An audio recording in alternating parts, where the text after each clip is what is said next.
ନିର୍ବାଚନ ମଣ୍ଡଳୀର 47 ପଞ୍ଚାୟତରେ ବାଇକ୍ ଶୋଭାଯାତ୍ରା ଦମ୍ ଦେଖାଇଲା ବିଜୁ ଜନତା ଦଳ। ନୟାଗଡ଼ ନିର୍ବାଚନ ମଣ୍ଡଳୀରେ ବିଜୁ ଜନତା ଦଳ ଆଜି ଦମ୍ ଦେଖାଇଛି।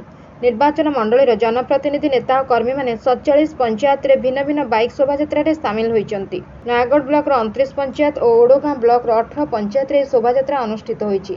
ପ୍ରତି ପଞ୍ଚାୟତରେ ଅନୁଷ୍ଠିତ ଏହି ଶୋଭାଯାତ୍ରା ଜରିଆରେ ବିଜୁ ଜନତା ଦଳ ଆଜି ତାର ଦମ୍ ଦେଖାଇଛି। ଏହି ବାଇକ୍ ଶୋଭାଯାତ୍ରାରେ ବହୁ ଛାତ୍ର ଯୁବକ ସାମିଲ ହୋଇଥିଲେ। ନୋତାର ଓ ଲାଠିପଡ଼ାଠାରେ ଅନୁଷ୍ଠିତ ବାଇକ୍ ଶୋଭାଯାତ୍ରାରେ ନୟାଗଡ଼ ବିଜେଡି ବିଧାୟକ ପ୍ରାର୍ଥୀ ଡକ୍ଟର ଅରୁଣ କୁମାର ସାହୁ ସାମିଲ ହୋଇଥିଲେ। ଉକ୍ତ ଶୋଭାଯାତ୍ରା ଜରିଆରେ ଅରୁଣ ନବୀନଙ୍କ ବିକାଶର ବାର୍ତ୍ତାକୁ ରଖିଥିଲେ। ସାରା ଦେଶରେ ମୁଖ୍ୟମନ୍ତ୍ରୀ ନବୀନ ପଟ୍ଟନାୟକ ଷଷ୍ଠ ଥର ପାଇଁ ମୁଖ୍ୟମନ୍ତ୍ରୀ ହେବାକୁ ଯାଉଛନ୍ତି। ନବୀନଙ୍କ ହାତମୁଠାକୁ ଟାଣ କରିବାକୁ ହେଲେ ଯୋଡ଼ି ଶଙ୍ଖରେ ଭୋଟ ଦେବା ପାଇଁ ସାଧାରଣ ଜନତାଙ୍କୁ ଉଦ୍ବୋଧନ ଦେଇଥିଲେ। ବିଭିନ୍ନ ପଞ୍ଚାୟତରେ ଅନୁଷ୍ଠିତ ଶୋଭାଯାତ୍ରାରେ ସରପଞ୍ଚ, ସମିତି ସଭ୍ୟ, ସ୍ଥାନୀୟ ନେତୃତ୍ୱ ସାମିଲ ହୋଇଥିଲେ। Bureau report, Ekamra news agency.